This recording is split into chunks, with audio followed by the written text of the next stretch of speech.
পৃথিবীর 100-100 আজাদ, 100-100 স্বাধীন, 100-100 মুক্ত বাতাসের নিঃশ্বাস সেই নিতে পারে যে 100-100 আল্লাহর দাস, আল্লাহর গোলাম। এটা হলো আল্লাহর দাসত্বের সুফল, আল্লাহর গোলামির সুফল। পৃথিবীর কিছুই আপনার রাস্তায় বাধা হয়ে দাঁড়াতে পারবে না, পৃথিবীর কিছুই আপনার রাস্তায় ভয় দেখাতে পারবে না। আপনি যখন 100-100 আল্লাহর গোলাম, আল্লাহর দাস, তখন আপনি পারমাণবিক বোমের চেয়ে শক্তিশালী। আবু বকর, ওমর, ওসমান, আলী, খালিদ বিন ওয়ালিদ, আমর ইবনুল আস, তারা রোমান সাম্রাজ্য তাদের পায়ে ধ্বংস হয়ে গেল, পারস্য সাম্রাজ্যকে তারা পদদলিত করলেন। এমন কি তাদের কাছে ছিল, কি এমন জাদুর কাঠি ছিল যেটা দিয়ে তারা তৎকালীন বিশ্বের বড় বড় 2 পরাশক্তিকে ধ্বংস করে দিলেন? একমাত্র তাদের কাছে এটাই ছিল যে তাদের পায়ে দুনিয়ার কোনো কিছুর দাসত্বের জিঞ্জির বাধা ছিল না, পৃথিবীর কোনো কিছুর গোলামির জিঞ্জির তাদের পিছু টান হয়ে দাঁড়িয়েছিল না। টাকা, ধন দৌলত, দুনিয়া, ক্ষমতা, নেশা, নারী, মদ, জুয়া, এমন কিছু দুনিয়াতে ছিল না যেটার দাসত্বের জিঞ্জির তাদের রাস্তার পথে বাধা হয়ে দাঁড়াবে। তারা 100-100 আল্লাহর গোলাম ছিলেন, আল্লাহর স্বাধীন, আল্লাহর দাস ছিলেন। এই জন্য এরা 100-100 সবচেয়ে স্বাধীন মানুষ ছিলেন। আজকে আপনারা সবাই পরাধীন, সবাই। যতক্ষণ না আপনি 100-100 আল্লাহর গোলাম হতে না পেরেছেন, ততক্ষণ আপনি স্বাধীন হতে পারবেন না, ততক্ষণ মুক্ত বাতাসের স্বাদ নিতে পারবেন না, শান্তিতে মরতে পারবেন না, শান্তিতে ঘুমাতে পারবেন না। বুঝতে পারেননি? টেনশনে ঘুম হবে না, পরিবারে অশান্তি, বাড়িতে অশান্তি। 100-100 স্বাধীন, আজাদ, শান্তির ঘুম, মুক্ত বাতাসের স্বাদ তখনই নিতে পারবেন যখন 100-100 আল্লাহর গোলাম, আল্লাহর দাস হতে পারবেন। বলছিলাম, রিজিক আমাদের হাতে না আল্লাহর হাতে? আল্লাহর হাতে বুঝাতে গিয়ে এতক্ষণ যে আলোচনা হলো তার পরের কথা। আব্দুল্লাহ বিন মাসউদ রাদিয়াল্লাহু তাআলা আনহু থেকে বর্ণিত, তিনি বলেন, রাসূল সাল্লাল্লাহু আলাইহি ওয়াসাল্লাম বলেছেন যে কোনো আত্মা ততক্ষণ পর্যন্ত মৃত্যুবরণ করবে না হাত্তা তুস্তাওফা রিজকুহ, যতক্ষণ না তার ভাগ্যে যে রিজিক লেখা আছে সেই রিজিক সে পরিপূর্ণ করে না নেয়, ততক্ষণ পর্যন্ত কোনো আত্মা দুনিয়া থেকে বিদায় নিবে না। এখন আত্মাকে তো দুনিয়া থেকে বিদায় নিতেই হবে, নাকি না নিতে হবে না? নিতে হবে। মানুষকে তো একদিন না একদিন মরতেই হবে, আরও মরবে না যতক্ষণ না ওর রিজিক ও খেয়েছে, ওর রিজিক ও পেয়েছে, অতক্ষণ ও কি করবে না? মরবে না।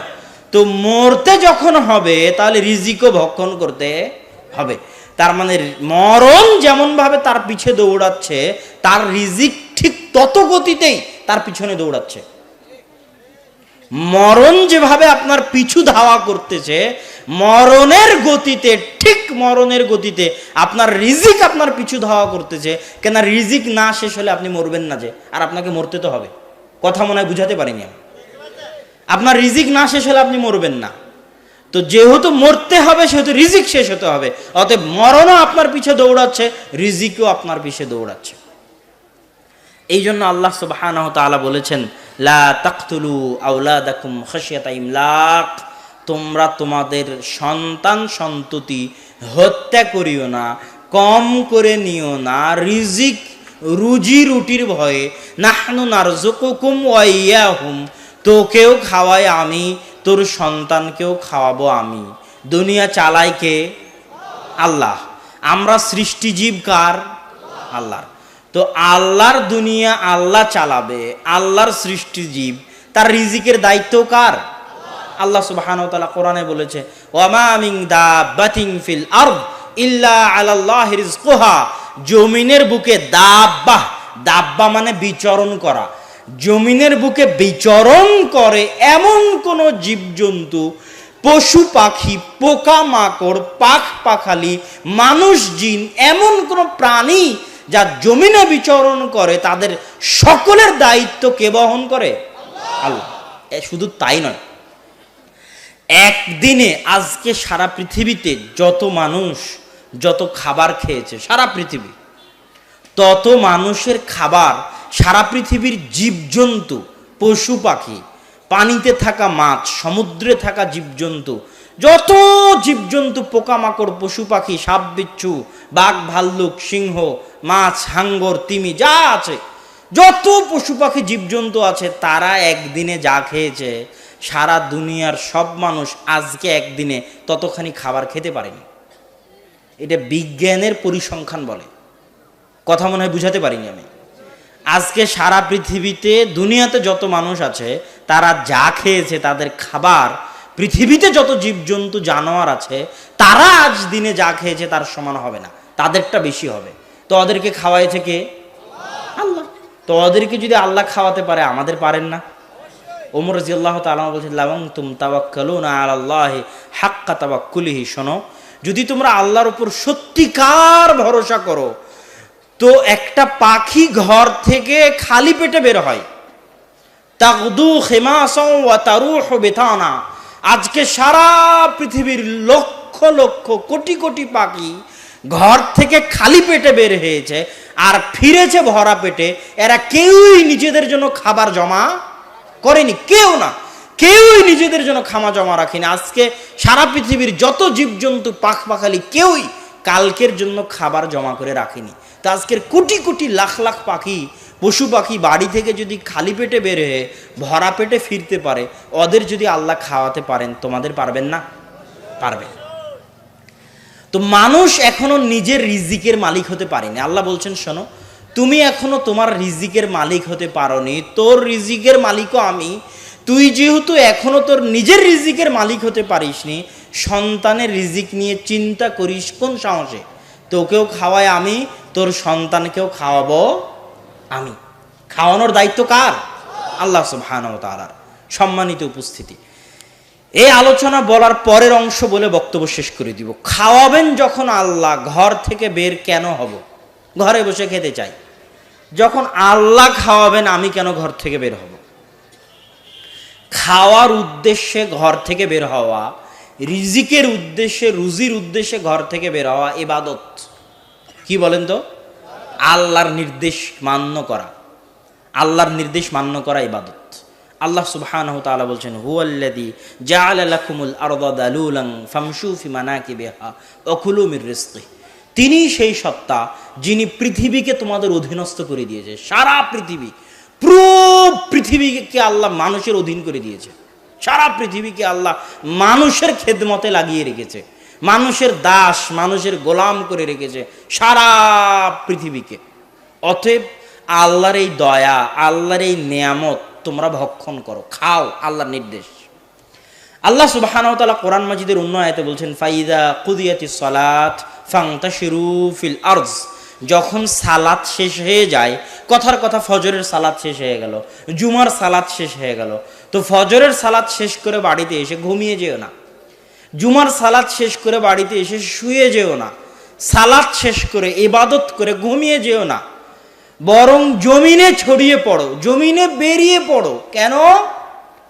আবতাগু মিন ফাজলি। কেন জমিনে ছড়িয়ে পড়বে? জমিনের প্রতিটা ইঞ্চি জায়গায়, সারা পৃথিবীর প্রত্যেক ইঞ্চি ইঞ্চি জায়গায় আল্লাহর দয়া, আল্লাহর রহমত রয়েছে। ওই রহমত, ওই দয়া নিতে বেরিয়ে পড়ো। আল্লাহু আকবার। এই 1 ইঞ্চি জায়গায় একটা ধান লাগালে ধানের গাছ হবে না? তাহলে ওই 1 ইঞ্চি জায়গাতে কি আছে? আল্লাহর দয়া আছে। এটা গাছ লাগালে গাছ হবে না? ওই গাছের মধ্যে আল্লাহ বরকত আছে, দয়া আছে। যখনই আপনি আল্লাহর দয়া আছে জানার পরেও ঘরে বসে থাকবেন, তখন আপনি অহংকারী। আপনি কি? অহংকারী। আপনি যদি কোটি টাকার মালিক হন, সারা পৃথিবীর সব সম্পদ আপনাকে দিয়ে দেওয়া হয়, তবুও আপনি ঘরে বসে থাকতে পারবেন না। কেননা পৃথিবীতে কার দয়া, কার রহমত বিছানো আছে? আল্লাহর দয়া, আল্লাহর রহমত বিছানো আছে। দাউদ আলাইহিস সালাতু ওয়াস সালাম গোসল করছেন, স্বর্ণের বৃষ্টি হচ্ছে, তিনি গোসল ফেলে দিয়ে স্বর্ণ কুড়াতে গেছেন। তো দাউদ আলাইহিস সালাম কি ফকির, মিসকিন? যত নবীকে আল্লাহ সবচেয়ে ধনী করেছেন, তার মধ্যে তারা বাপ বেটা দাউদ আর সুলাইমান সবচেয়ে ধনীদের একজন। কেন কুড়াতে গেলেন? কোটি টাকার মালিক হওয়ার পরও, লাখ টাকার মালিক হওয়ার পরও, এটা তো আল্লাহর দয়া। আর আল্লাহর দয়া আমার সামনে পড়ে থাকবে আর আমি নিতে যাব না, এটা অহংকার। এটা কি অহংকার? যে রিক্সাওয়ালাকে আমি বলবো চলো দেবই বাজার যায়, আমি ওর জন্য আল্লাহর দয়া, ও যদি আমাকে না নিয়ে যায় ও জীবনে ধনী হতে পারবে না, ওর ভাগ্যে ধনী হওয়া নাই। এটা ড্রাইভারকে যদি আমি বলি চলো আজকে অমুক জায়গায় যেতে হবে, সে বলে আজকে আমার ইনকাম হয়ে গেছে আমি যেতে পারবো না, আমি ওর জন্য দয়া ছিলাম, ও আল্লাহর দয়াকে পদদলিত করলো, ও ধনী হতে পারবে না। তাহলে রিজিকের অনুসন্ধান করবেন কিসের জন্য? আল্লাহর দয়ার সামনে নিজেকে ছোট দেখাতে, নত দেখাতে। বুঝতে পারেননি মনে হয়। আমি যদি বুঝাতে না পারি তাহলে এটা আমার ব্যর্থতা। একটা টাকাও যদি হালাল পন্থায় উপার্জন করার মাধ্যম থাকে, তো ওই একটা টাকা হালাল পন্থায় উপার্জনের চেষ্টা করা, আল্লাহর দয়ার সামনে নিজেকে ছোট দেখানো, এর জন্য সে নেকি পাবে। আর হারাম পন্থায় ইনকামের চেষ্টা করা মানে সে আল্লাহকে রিজিক দাতা হিসেবে বিশ্বাস করে না।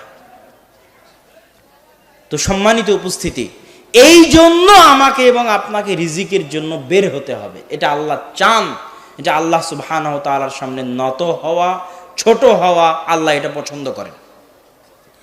ইউনুস আলাইহিস সালাতু ওয়াস সালাম যখন মাছের পেটে, তখন কি আল্লাহ জানেন না যে ইউনুস মাছের পেটে? জানেন না? জানেন না? জানেন। তো ইউনুস আলাইহিস সালাম ভাবতে পারতেন যে আমি তো মাছের পেটে আছি, আল্লাহ তো দেখতে পাচ্ছেন, উনি কোনো না কোনো একটা ব্যবস্থা করবেন। ভাবতে পারতেন না? পারতেন না? উনি সেটা না ভাবে উনি কি বলেছেন? লা ইলাহা ইল্লা আনতা সুবহানাকা ইন্নী কুনতু মিনাজ জালিমিন। কেন? উনি জানেন যে আল্লাহ চাওয়া পছন্দ করে। আল্লাহ কি পছন্দ করে? চাওয়া পছন্দ করে। মুসা আলাইহিস সালাতু ওয়াস সালাম যখন বললেন যে আমার জিহ্বা পুড়ে গেছে, কথা বলতে পারি না, তো এটা বলা মাত্রই তো আল্লাহ পাল্টা বলতে পারতেন, যাও মুসা তোমার জিহ্বা ভালো করে দিলাম, বলতে পারতেন না? সেটা না করে আল্লাহ আবার মুসাকে পাল্টা বলছেন তুমি চাও। মুসা আলাইহিস সালাম, আমি এসে আপনাকে বললাম ভাই আমার এই সমস্যা, কি করা যায়? আচ্ছা ঠিক আছে, তোমার সমস্যা আমি সমাধান করে দিলাম। তা না বলে আপনি বলছেন শোনো তুমি এভাবে চাও, রব্বি ইশরাহ লি সদরি ওয়া ইয়াসসির লি আমরি ওয়াহলুল উকদাতাম মিন লিসানি ইয়াফকাহু কওলি। হে আল্লাহ আমার অন্তর, আমার বক্ষকে প্রশস্ত করে দিন, কাজকে সহজ করে দিন, জিহ্বার জড়তা দূর করে দিন। আল্লাহ চাইতে বললেন। কেন? আল্লাহ চাওয়াকে পছন্দ করেন, ভালোবাসেন। আল্লাহর সামনে ছোট হওয়াকে আল্লাহ ভালোবাসেন। এটাই ইবাদত। মানুষ গুনাহ করেও জান্নাতে চলে যাবে, ইবাদত করেও জাহান্নামে যাবে। ইবাদত যদি অন্তরে অহংকার দেয় তো আল্লাহ সুবহানাহু ওয়া তাআলা বরদাস্ত করবেন না, ওকে জাহান্নামে দিয়ে দিবেন। আর গুনাহ যদি ওর অন্তরে আল্লাহর সামনে নত করে, ছোট করে, আল্লাহর সামনে কাঁদে, রাতে উঠে গিড়গিড়ায়, তো এই যে আল্লাহর সামনে নত হচ্ছে, ছোট হচ্ছে, তো এই গুনাহকেও আল্লাহ নেকিতে পরিণত করে দিবেন, দিয়ে ওকে জান্নাতে দিয়ে দিবেন। এটা আল্লাহর ওয়াদা। কেন? ছোট হওয়াটা আল্লাহ পছন্দ করেন। তো আল্লাহর রিজিকের সামনে আমরা ছোট হব, দিয়ে রিজিক অন্বেষণ করতে যাব, যাতে আল্লাহ আমাদের রিজিকে বরকত দান করেন। আল্লাহুম্মা আমিন। বক্তব্য আরও অনেক লম্বা ছিল। শরীয়ী পদ্ধতিতে কিভাবে রিজিক বৃদ্ধি হতে পারে, রিজিকে বরকত বলতে কি বুঝায়, কি কি কারণে রিজিক ধ্বংস হয়ে যেতে পারে, রিজিকের অবমূল্যায়ন করলে রিজিক থাকবে না। ধনী হওয়া সহজ, কিন্তু ধন দৌলত টিকিয়ে রাখা কঠিন। ধনী হওয়া সহজ, ধন দৌলত টিকিয়ে রাখা কঠিন। ধনী হয়ে গেছেন, হয়ে যাওয়ার পর চাউল ধোয়ার সময় পড়ে গেছে, চাউলটা উঠিয়ে নেননি, ওই চাউল কার দয়া? আল্লাহর দয়া। হাত থেকে খাবার পড়ে গেছে, প্লেট থেকে ভাত পড়ে গেছে, উঠিয়ে নেননি, ওই ভাত কার দয়া? আল্লাহর দয়া। বিসমিল্লাহ বলে খাননি। এগুলো অনেক লম্বা আলোচনা ছিল, সে আলোচনাগুলো আপনারা সব রিজিক নামক যে বইটা আজকে বক্তব্যের শেষে, আব্বুর আলোচনার শেষে পাবেন, সেই রিজিক বইয়ে বিস্তারিত আলোচনা করেছি। আল্লাহ সুবহানাহু ওয়া তাআলা আমাদেরকে হালাল পন্থায় হারাম থেকে বেঁচে থেকে রিজিক উপার্জনের তৌফিক দান করুক, আল্লাহুম্মা আমিন। এবং আমাদের রিজিকে আল্লাহ বরকত দান করুক, আল্লাহুম্মা আমিন। ওয়া আখিরু দাওয়ানা আনিল হামদুলিল্লাহি রাব্বিল আলামিন। আসসালামু আলাইকুম ওয়া রাহমাতুল্লাহি ওয়া বারাকাতুহু।